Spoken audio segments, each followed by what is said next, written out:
ఇది నా చేతిలో ఉంది. ఇదొక పుస్తకం మాత్రం అస్సలు కాదు. అంతకు మించి ఇదొక విప్లవం. 1873 ఎయిటీస్ టైంలో ఇది తీసుకొచ్చిన మార్పు భారతదేశం కని విని ఎరగని ఒక పెను విప్లవం. సో రాప్టర్స్, నేను మీ అందరినీ ఒకటే అడుగుతున్నా, ఈ వీడియోస్న ప్రతి ఒక్కరు ఖచ్చితంగా లైక్ చేయండి. మీ ఫ్రెండ్స్ అందరికీ దీన్ని షేర్ చేయండి. ఎందుకంటే మనం ఈ టాపిక్లో ఈ క్లాస్లో మాట్లాడుకోబోతున్న కరెంట్ అఫైర్స్ నెక్స్ట్ లెవెల్లో ఉంటాయి.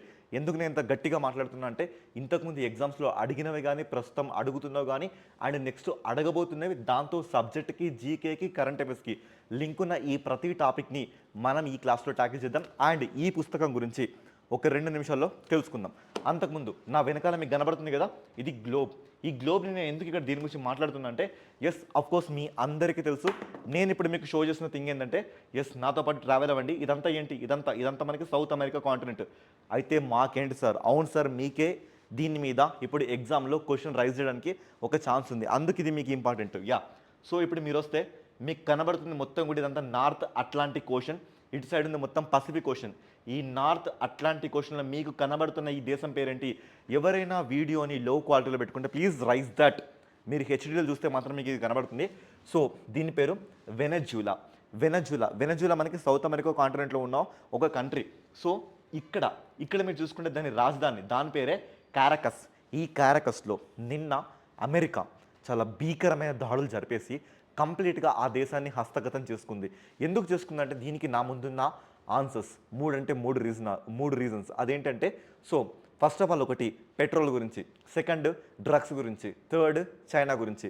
అయితే ఈ 3 అంశాలు అమెరికాకి ఎందుకు నచ్చలేదంటే వెరీ రీసెంట్గా ఒక నెల రోజులు మనం క్రిందికి వెళ్తే, ఒక నెల రోజులు అప్పుడు ఇంకా మన కరెంట్ అఫైర్స్ స్టార్ట్ అవ్వదు మన రాప్టర్స్ అకాడమీ నుంచి. సో ఒక నెల రోజులు మనం ముందుకెళ్తే మనకి ఏం జరిగిందంటే, సో ప్రతిరోజు అంటే ఇప్పుడు మనం చూస్తున్న ఈ రోజు, నిన్న ఇలా చూసుకుంటే మనకి ఇలాంటి పేపర్ కట్స్ కనబడుతున్నాయి. పాపం అయోమయమైన సిచ్యువేషన్లో ఆ వెనజులా దేశపు అధ్యక్షుడు నికోలస్ మదురో ఇలా హస్తగతమైపోయి బందీగా మనకు కనబడుతున్నాడు. సో ఇదే కాంటెక్స్ట్లో మీరు చూస్తే సద్దాం హుస్సేన్కి ఎలాంటి గతి పట్టింది అదొకసారి ఇక్కడ మనం గుర్తు చేసుకోవాల్సిన అవసరం ఉంది. అయితే ఇక్కడ నేను మీకు ఒక విషయం చెప్తాను.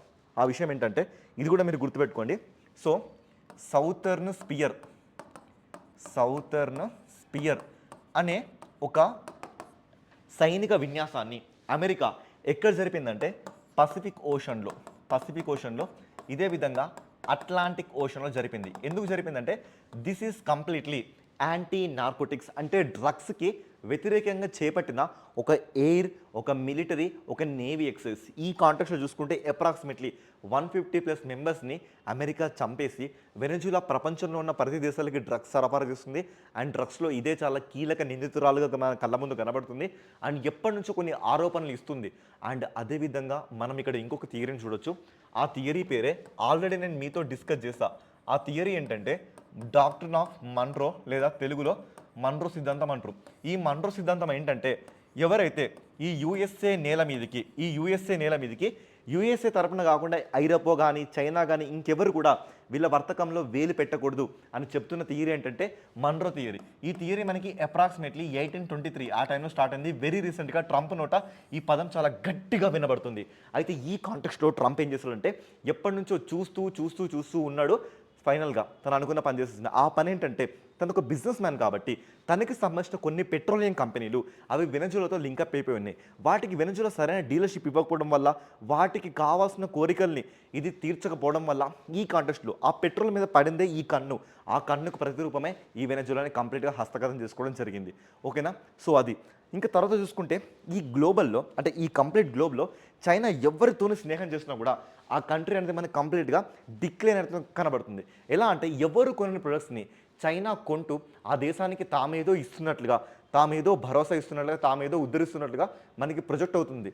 అంటే ఈ కాంటెక్స్ట్లో చైనాకి కౌంటర్ అటాక్గా కూడా ఏం చేసిందంటే యుఎస్ఏ ఇలాంటి ఆపరేషన్ చేపట్టింది. ఆ కాంటెక్స్ట్లో వెనజులా కంప్లీట్గా ఖతం అయిపోయింది. ఓకేనా? ఇది వెనజులాకి సంబంధించిన ఇష్యూ. రేపొద్దున మనకి ఎగ్జామ్స్లో క్వశ్చన్స్ ఎలా పడతాయంటే, వెనజులా మనకి ఎగ్జాక్ట్గా ఏ ప్లేస్లో ఉంది అంటే, ఏ ప్లేస్లో ఉంది రాప్టార్స్, ఏ ప్లేస్లో సౌత్ అమెరికాలో అట్లాంటిక్ ఓషన్ దగ్గరగా మనకు కనబడుతుంది. దీని పక్కనే ఉన్న కంట్రీ ఏంటి? కొలంబియా. ఇటు చూసుకుంటే మనకి గయానా, ఇటు చూసుకుంటే మనకి సూరినామ్. అండ్ దాంతోపాటు ఇక్కడ చూడండి, నేను మీకు real time visualisations in education చూపిస్తాను. This is okay. సో ఈ కాంటెక్స్ట్లో రేపొద్దున మనం అడిగే క్వశ్చన్స్ ఏంటి అంటే, ఇక్కడ చూడండి, వెనజులా అనేది ఈక్వేటర్ అంటే తెలుగులో ఏంటి? భూమధ్య రేఖ. వెనజులా అనేది భూమధ్య రేఖని టచ్ అవుతుందా? భూమధ్య రేఖ కింద ఉందా? లేకపోతే భూమధ్య రేఖ మీద ఉందా అంటే మీరు ఏమని ఆన్సర్ చేయాలి? ఇది భూమధ్య రేఖకు మీదుగా ఉన్నది. అండ్ లాస్ట్ టైం క్వశ్చన్ మీరు చూస్తే భూమధ్య రేఖ పాస్ అవుతున్న సౌత్ అమెరికా దేశాలేంటి అనే క్వశ్చన్ మనకి ఫ్రేమ్ అయింది. చూసుకుంటుంది ఈక్వెడార్, అదేవిధంగా మనకి కొలంబియా, అదేవిధంగా మనం చూసుకుంటే బ్రాజిల్. ఇలా మనం దీన్ని ట్యాకిల్ చేయొచ్చు. ఓకేనా? సో ఇది దీనికి సంబంధించిన వివరాలు. ఓకేనా? సో అదే వివరాల్ని ఇక్కడ మనం ఇచ్చినాం. ఎందుకు ఈ దాడి జరుగుతుందంటే బేసికల్గా డ్రగ్స్ ఇష్యూ అని మనకి ప్రొజెక్ట్ ఇస్తుంది. అదేవిధంగా ఇక్కడ మీరు మన్రో డాక్ట్రిన్ అంటే ఏంటి? అమెరికా వలసవాదంలోకి, అమెరికా వ్యాపారంలోకి ఏ దేశాలు కూడా ఇన్వాల్వ్ అవ్వకూడదు. అదేవిధంగా ఎక్సర్సైజ్ సౌతర్న్ స్పియర్ అనే ఆపరేషన్ ఇటీవల కాలంలో ఏ దేశం జరిపిందంటే మీరు ఏం చెప్పాలి? అమెరికా జరిపిందని చెప్పాలి. ఎందుకోసం ఆపరేషన్ జరిపిందంటే ఏమని చెప్పాలి? డ్రగ్స్కి వ్యతిరేకంగా జరిపిందన్న విషయం మీరు చెప్పాలి. ఓకేనా? ఇవి అంటే ఈ ఎంటైర్ టాపిక్ నుంచి మనం ఎగ్జామ్లో ఒకవేళ క్వశ్చన్స్ పెడితే ఎక్స్పెక్ట్ చేసే క్వశ్చన్స్ ఇవి. ఓకేనా? ఎస్. నెక్స్ట్ ఇక్కడ చూసుకుంటే యూజువల్గా జనవరి 4 మనం ప్రపంచ బ్రెయిలీ దినోత్సవాన్ని జరుపుకోవచ్చు. మరి బ్రెయిలీ అంటే ఎవరంటే లూయిస్ బ్రెయిలీ అని ఒక గుడ్డివాడు, ఒక అంధుడు ఉంటాడు. యాక్చువల్గా అతను పుట్టుకతో అంధుడు కాదు. అతను ఫ్రాన్స్ ప్యారిస్లో పుడితే 3 సంవత్సరాల కాలంలో దురదృష్టవశాత్తు తన 2 కళ్ళు కోల్పోవడం జరుగుతుంది. ఆ కాంటెస్ట్లో తనకి చదువుకోవాలనే కోరిక విపరీతంగా ఉంటుంది. కానీ ఏం చేయాలి? కళ్ళు లేవాయే. మరి కళ్ళు లేకపోయినా చదవాలి కదా. ఫర్ ఎగ్జాంపుల్ ఇలా బుక్ ఉంటే ఈ బుక్ మీద ఫింగర్స్ ట్యాప్ చేస్తూ దాని మీద ఉన్న ఆ డాట్స్ని కదుపుతూ, అంటే ఆ డాట్స్ని ముట్టుకుంటూ ఆ అక్షరం ఏంటి, ఆ నెంబర్ ఏంటి, అదేంటి అని తెలుసుకునే ఒక ప్రక్రియను మనం ఏమంటామంటే బ్రెయిలీ లిపి, ద స్క్రిప్ట్ ఆఫ్ బ్రెయిలీ అనే పేరుతో పిలుస్తాం. ఇలాంటి బ్రెయిలీ తన పుట్టినరోజుని ప్రతి సంవత్సరం జనవరి 4న మనం ప్రపంచ బ్రెయిలీ దినోత్సవంగా జరుపుకోవాలని యునైటెడ్ నేషన్స్ జనరల్ అసెంబ్లీ 2018 తీర్మానిస్తే 2019 నుంచి ప్రపంచ దేశాల మొత్తం కూడా దీన్ని జరుపుకుంటున్నాయి. ఇది ఈ కరెంట్ అఫైర్కి సంబంధించిన ఒక ఫ్యాక్చువల్ డేటా. ఒక ఫ్యాక్ట్ అంటే ఇది ఒక జీకేలో ఒక భాగంగా మనం దీన్ని నేర్చుకోవచ్చు. జనవరి 4. ఓకేనా? అలా మనం దీన్ని చూసుకోవచ్చు. సో యూజువల్గా తను పుట్టింది 1809 అనే సంవత్సరంలో తను పుట్టాడు. 1809 ఎందుకు ఇక్కడ స్పెసిఫిక్గా మెన్షన్ చేస్తుంటే అదే సంవత్సరంలో మన దేశంలో అమృత్సర్ ఒప్పందం జరిగింది. మింటోకి దాంతోపాటు రంజిత్ సింగ్ వీళ్ళిద్దరి మధ్య అమృత్సర్ ఒప్పందం. దాని ప్రకారంగా రావి నదిని విభాజకంగా భావించి ఇటు పంజాబ్గా ఇటు బ్రిటిష్ భారతదేశంగా దాన్ని మనం చూసుకోవచ్చు. తర్వాత 1845, 1846లో మనకి Anglo Sikh war 1, Anglo Sikh war 2 ఈ 2 మనకు కనబడతాయి. ఓకేనా? ఎస్. నెక్స్ట్ కరెంట్ అఫైర్ చూద్దాం. యాక్చువల్గా నేను దీనికోసం వెయిట్ చేస్తున్నా. దీనికోసమే నేను మీకు ఈ బుక్ పేరంటే గులాంగిరి. రాసింది ఎవరు? ఈ పెద్ద ఎవరు? జ్యోతి బాపులే ఈ గులాంగిరి అనే పుస్తకాన్ని రచించడం జరిగింది. ఓకేనా? ఎస్. చూద్దాం. ఈవిడ ఎవరంటే ఆయన భార్య. ఓకే? సో జ్యోతి బాపులే గారి భార్య సావిత్రిబాయి పులే. ఎందుకు ఈవిడ గురించి ఇప్పుడు మనం మాట్లాడుకుంటామంటే జనవరి 3వ తారీఖున ఈవిడ బర్త్ యానివర్సరీ సందర్భంగా మహిళా ఉపాధ్యాయుల దినోత్సవంగా మనం దీన్ని ట్రీట్ చేయొచ్చు. అయితే ఈవిడ ఎందుకంత స్పెషాలిటీ? దేనికంత స్పెషాలిటీ? దేనికంటే ఈవిడ మనకి 1831 జనవరి 3న ఈవిడ పుట్టడం జరిగింది. ఎక్కడ పుట్టిందంటే మనకి మహారాష్ట్రలో సతారా అనే ఒక జిల్లా ఉంటుంది. ఈ సతారా అనే జిల్లాలో నైగవ్ అనే గ్రామంలో ఈవిడ పుట్టింది. ఓకే, పుట్టింది బాగానే ఉంది.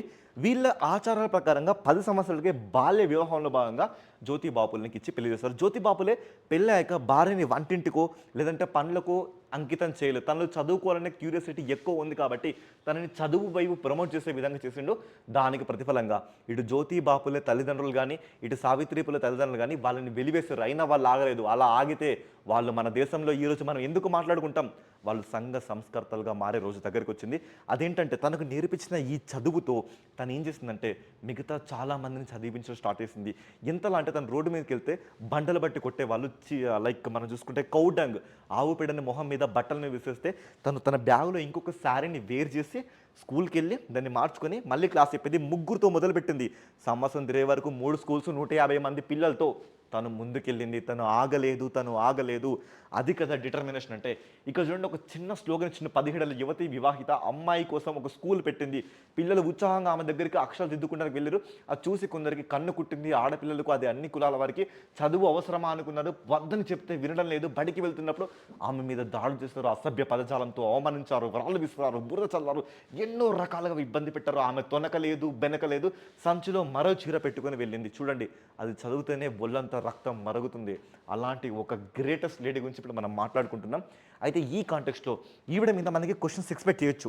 ఆ క్వశ్చన్స్ ఏంటంటే మనం పోలీస్ చూసినా, గ్రూప్స్ చూసినా, కొన్ని సెంట్రల్ ఎగ్జామ్స్లో హిస్టరీ పాయింట్ ఆఫ్ వ్యూలో క్వశ్చన్స్ పెడితే వీళ్ళ మీద డెఫినెట్గా ఫ్రేమ్ అవుతాయి. ఆ క్వశ్చన్స్ ఇంతకుముందు అడిగిన questions police point of view చెప్తున్నా. ఏంటి అంటే సావిత్రి పూలే తను రాసిన ఈ కవిత్వాలని, ఈ జర్నల్స్ని కావ్య పూలే అనే పేరుతో, ఏ పేరుతో? కావ్య పూలే అనే పేరుతో ప్రచురించడం జరిగింది. అదేవిధంగా ఈవిడ ప్రతిబంధ గృహ అనే ఒక సెపరేట్ ఆతిథ్య గృహాన్ని ఏర్పరిచింది. ఇక్కడ పూణేలో ఏర్పరిచింది. పుట్టింది సతారా, కానీ వివాహ జీవితం తర్వాత ఆమె పూణేకి వెళ్ళడం జరిగింది. అక్కడ ప్రతిబంధ గృహ అనే ఏరియాలో రేప్డ్ విక్టిమ్స్, ఎవరైతే అత్యాచారానికి గురైన మహిళలకి ఇలా ప్రతిబంధ గృహ అనే ఒక గృహాన్ని ఏర్పరిచి వాళ్ళకి ఆశ్రయం కల్పించింది. ఇక ఈవిడ భర్త జ్యోతి బాపులే. ఈయన మీద మనకి ఎన్నోసార్లు క్వశ్చన్స్ పడ్డాయండి, చాలా జాగ్రత్తగా గుర్తుపెట్టుకోండి. సత్యశోధక్ సమాజ్ అనే సమాజాన్ని ఏ సంవత్సరంలో ఈయన స్థాపించాడు? 1873లో స్థాపించాడు. ఈ సత్యశోధక్ సమాజ్కి అధ్యక్షుడు జ్యోతి బాపులే అయితే దాని జనరల్ సెక్రటరీ, కార్యదర్శి ఎవరు? ఆయనే గోవిందరావు కడాలక్ గారు. ఓకేనా? సో ఇక ఈయన రాసిన పుస్తకాలు మనకి చాలా ఇంపార్టెంట్. ఆ పుస్తకంలో భాగంగా ఇది చరిత్ర గతుల్ని, స్థితిగతుల్ని తిరగ రాసిన పుస్తకం గులాంగిరి. ఈ పుస్తకంతో పాటు ఈయన ఇషారా అనే పుస్తకం రాసింది. ఈ ఇషారా అనే పుస్తకంలో కులాన్ని చాలా దారుణంగా క్రిటిసైజ్ చేసిండు, బ్రాహ్మణికల్ డామినెన్స్ని చాలా తీవ్రంగా విమర్శించిండు. నెక్స్ట్ తృతీయ రత్న, అంటే ఇది కూడా మనకి కులాల గురించి చెప్తుంది. అదేవిధంగా గులాంగిరి, సత్యశోధక్ ఇలాంటి పుస్తకాలు ఈయన రాసిండు. అదేవిధంగా ఈయన స్టార్ట్ చేసిన ఆర్గనైజేషన్స్ దీనబంధు సార్వజనిక సభ. ఈ సభని ఏ సంవత్సరంలో స్టార్ట్ చేశారంటే 1884. ఎగ్జాక్ట్గా ఇంకొక సంవత్సరం అయితే మనకి కాంగ్రెస్ ఎవాల్వ్ అవ్వబోతుంది. అంతకుముందు ఈయన దీన్ని స్టార్ట్ చేసిండు. ఇక ఈయన రాసిన జర్నల్ని మనం ఏమంటామంటే దీనబంధు అనే పేరుతో మనం ఇక్కడ చూసుకోవచ్చు. అయితే ఈ జ్యోతి బాపులో కూడా ఇన్స్పైర్ అయిన ఒక పుస్తకం ఉందండి. ఆ పుస్తకం రాసింది ఎవరంటే థామస్ పెయిన్. ఆయన రాసిన పుస్తకం పేరే ది రైట్స్ ఆఫ్ మ్యాన్, మనిషి యొక్క హక్కులు. మీరు తెలుగు మీడియం అయినా ఇంగ్లీష్ మీడియం అయినా దీన్ని మాత్రం యాజ్ ఇట్ ఈస్గా నోట్ చేసుకోండి. ది రైట్స్ ఆఫ్ మ్యాన్ అనే పుస్తకం రాసిండు. ఓకేనా? ఇంకా తర్వాత మనం చూసుకుంటే ఇక్కడ కొన్ని విషయాలు ఉన్నాయి. ఇక్కడ చూస్తే ఏంటంటే మనకి 1897లో ప్లేగు బాధితుల కోసం ఈవిడ సహాయం చేస్తూ అలాగే తాను కూడా మరణించింది. ఇక అదేవిధంగా మనకి పూణేలో ఉన్న ఒక యూనివర్సిటీ పేరు ప్రజెంట్ సావిత్రిబాయి పూలే యూనివర్సిటీగా తర్వాత నామకరణం చేంజ్ చేయడం కూడా జరిగింది. ఇలాంటి ఒక గొప్ప మహిళ గురించి మనం వింటున్నాం. ఇది వినడం మాత్రమే కాదు, ఎగ్జామ్ పాయింట్ ఆఫ్ వ్యూ కదా, యాజ్ సిటిజన్ ఆఫ్ ఇండియాగా మనమందరం గుర్తుపెట్టుకోవాల్సిన ఒక గొప్ప పేరు, ఒక గొప్ప విషయం ఇది. ఓకే, నెక్స్ట్ తైవాన్ సమీపంలో యుద్ధ విన్యాసాలు ఆపండి, డియర్ చైనా ఫ్రమ్ యుఎస్ఏ. ఎందుకంటే ఇక్కడ చూడండి, జస్టిస్ మిషన్ అనే ఒక మిషన్ని వెరీ రీసెంట్గా లాంచ్ చేసింది. ఎవరు లాంచ్ చేస్తారంటే చైనా లాంచ్ చేసింది. ఎందుకు లాంచ్ చేసిందంటే తైవాన్ మీద లాంచ్ చేసింది. అసలు తైవాన్ మీద లాంచ్ చేయాల్సిన అవసరం చైనాకి ఎందుకు వచ్చిందంటే వెరీ రీసెంట్గా తైవాన్ మనకి యుఎస్ఏతో కొన్ని డీల్షిప్స్ మాట్లాడుకుంది. ఆ డీల్షిప్స్ నువ్వు నా కనుసైగల్లో ఉన్న డియర్ తైవాన్, నువ్వు యుఎస్ఏతో నువ్వు సంబంధాలు కుదుర్చుకుంటావా, నీ తిక్క తీరుస్తా అనే ఉద్దేశంతో ఇప్పుడు మనకి జస్టిస్ మిషన్ అనే పేరుతో ఇలా తైవాన్ స్ట్రైట్ అంటే తైవాన్ జలసంధిలో China air strikes, navy strikes, military strikes ఇవన్నీ స్ట్రైక్స్ చేస్తుంది. మేజర్గా ఇక్కడ మనం చూసుకుంటే PLA, so people liberation of army అనే ఒక దళం ఇప్పుడు తైవాన్ మీద విరుచుకుపడుతుంది. రే ఆపరా బాబు, రే ఆపరా, ఇంకా చెయ్యకరా, చాలా చిన్న దేశం రా, రే చైనా ఆగరా అని మనకి ఇప్పుడు USA బ్రతిమలాడుతుంది. అదే ఈ ఇష్యూ. ఓకేనా? సో జస్టిస్ మిషన్ అనే పేరుతో వెరీ రీసెంట్గా ఆక్రమణలు జరుపుతున్న దేశం ఏంటంటే ఆ దేశం ఏంటి? చైనా. Okay, next. సో ఇక్కడ మనకి బోరిండో. సో బోరిండో గురించి మాట్లాడడానికి ముందు నేను మీకు చూపిస్తాను నేను మీకు చూపించడానికి. ఓకేనా? Yes, come with me. బోరిండో. బోరిండోని ఇప్పుడు మీరు చూడండి. ఏంటి సార్ అసలు ఏం చెప్తున్నారు అనుకోకండి. సో చూడండి రా. చూడండి ఇక్కడ నా ఉద్దేశం ఏంటి అంటే ఇక్కడ మీరు చూడడం అనేది ఎందుకు చూపిస్తున్నా అంటే రీజన్ ఒకటే, వినడం ఎవరైనా వింటారు, ఇక్కడ కాదు. ఫస్ట్ ఆఫ్ ఆల్ ఇక్కడ మీకు ఫంక్షన్ జరగాలి, ఆ తర్వాత ఇక్కడికి వెళ్ళాలి. ఓకేనా? చూడండి బోరిండో ఇలా ఒక చేతిలో ఉందా బోరిండో.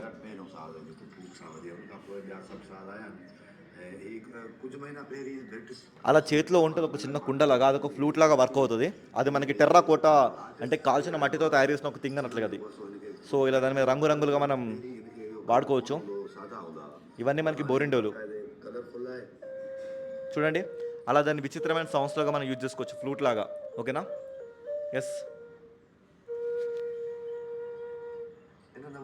అర్థమైంది ఇప్పుడు మీకు ఇది? అయితే ఎందుకు సార్? ఎందుకు మీరు ఇప్పుడు దీని గురించి మాతో మాట్లాడుతున్నారంటే, నా దగ్గర ఒక రీజన్ ఉంది. ఇప్పుడు మీరు చదవండి. చదివితే మీకు క్లియర్‌గా అర్థమవుతది. నేనేం చెప్పాలనుకుంటున్నా అంటే, వెరీ రీసెంట్‌గా UNESCO, united nation education, scientific, cultural organisation ఒక యునైటెడ్ నేషన్ అఫిలియేటెడ్ ఆర్గనైజేషన్ మనకుంది. సో, ఇది ఇప్పుడు ఏం చేస్తుందంటే, ఇలా ఈ బోరిండో ఇక్కడ చూస్తే యునెస్కో పాకిస్తాన్ యొక్క బోరిండోను సింధు లోయ నాగరికతకి సంగీత సాంప్రదాయంతో ముడిపడున్న ఒక అరుదైన మట్టి పాత్ర వేణువును అత్యవసరంగా రక్షించాల్సిన అవసరం ఉన్న అవ్యక్త సాంస్కృతిక వారసత్వ జాబితాలో చేర్చింది. ఈ యునెస్కోకి సంబంధించి మనం ఈ వెరీ రీసెంట్గా మాట్లాడుకున్నాం ఏంటి, ఇంటాంజిబుల్ కల్చరల్ హెరిటేజ్ లిస్ట్. ఓకేనా సార్? ఇదొక్కటి మీరు తెలుగులో రాసి ఇదొక్కటి ఇంగ్లీష్ ఎందుకు రాస్తారంటే, నాన్నలు కొన్ని పదాలు మీరు తెలుగు మీడియం అయినా ఇంగ్లీష్ మీడియం అయినా ఇంగ్లీష్లోనే నేర్చుకోండి. ఎందుకు నేను చెప్తున్నా అంటే, ఇప్పుడు ఇంటాంజిబుల్ కల్చరల్ హెరిటేజ్ అంటే తెలుగులో అరూప, అవ్యక్త అనే ఫామ్లో ఉంటుంది. అది మరీ అసహ్యంగా ఉంటుంది. అంత దారుణమైన తెలుగు ఎగ్జామినర్ బహుశా వాడడేమో అనే భయంతో నేను మీకు దీన్ని ఇంగ్లీష్లో చెప్తున్నాను.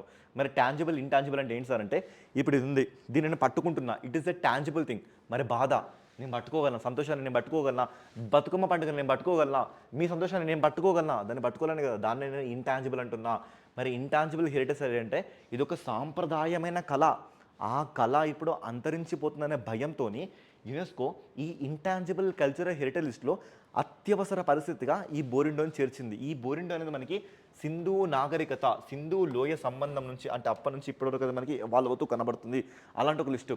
మరి ఈ ఇంటాంజిబుల్ కల్చరల్ హెరిటేజ్ సంబంధించిన వెరీ రీసెంట్ ఒక సెషన్ మనకి 20వ సెషన్ ఎక్కడ జరిగింది తెలుసా మీకు? మన దేశంలో న్యూఢిల్లీలో, అది కూడా ఎర్రకోటలో జరిగింది. ఎర్రకోటలో ఆ సదస్సు జరిగింది. సో ఇలాంటి ఒక ఇంటాంజిబుల్ కల్చరల్ హెరిటేజ్ లిస్ట్ అనే ఒక సేఫ్ గార్డు ప్రపంచంలో ఎప్పుడు వచ్చిందంటే 2003లో వచ్చింది. దీన్ని ఇండియా 2005లో రాటిఫై చేసింది. 2006 నుంచి యునెస్కో ఇలాంటి అవార్డ్స్ ఇవ్వడం ప్రకటించింది. 2008లో ఇండియా మొట్టమొదటిసారిగా దీంట్లో ఎన్లిస్ట్ అయింది.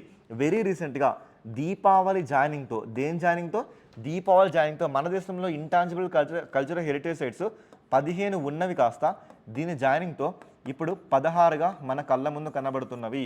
ఓకేనా? ఇది దీనికి సంబంధించిన ఒక కాస్త షార్ట్ రివ్యూ. ఇప్పుడు నేను సింధు నాగరికత లేదా సింధు లోయ నాగరికత అన్నాను కదా.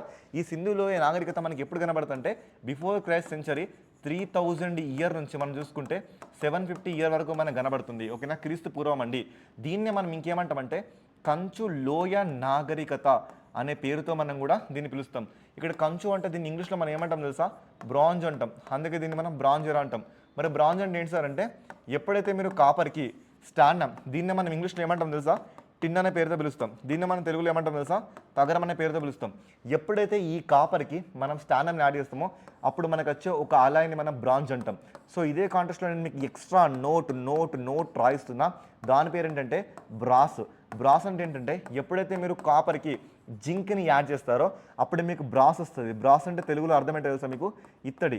ఇదే విధంగా మనం చూసుకుంటే మొన్న గ్రూప్ 1 ప్రిలిమ్స్లో కానీ గ్రూప్ 2లో కానీ అడిగిన క్వశ్చన్ ఉందండి. ఆ క్వశ్చన్ ఏంటంటే గన్ మెటల్ అంటే అర్థం ఏమిటి? గన్ మెటల్ అంటే ఎప్పుడైతే మీరు ఇలా కాపర్కి జింక్ అండ్ స్టాండం ఆ టిన్ యాడ్ చేస్తారో అప్పుడు మనం దాన్ని గన్ మెటల్ అనే పేరుతో పిలుస్తాం. ఈ గన్ మెటల్ని తెలంగాణలో one of the geographical indication ట్యాక్స్లో బిద్రీ కళలో, బిద్రీ ఆర్ట్వేర్లో దాన్ని మనం వాడతాం. ఒక మ్యాటర్ తెలుసుకుంటే ఇంత డీటెయిల్గా తెలుసుకోండి, లేదా తెలుసుకోకండి. సో ఇదే విధంగా మనం చూసుకుంటే 1861 కౌన్సిల్ యాక్ట్ ప్రకారంగా మన దేశంలో ఆర్కియాలజీ సర్వే ఆఫ్ ఇండియా ఏర్పడింది. దాని మొట్టమొదటి డైరెక్టర్ జనరల్ ఎవరంటే అలెగ్జాండర్ కన్నింగ్హామ్.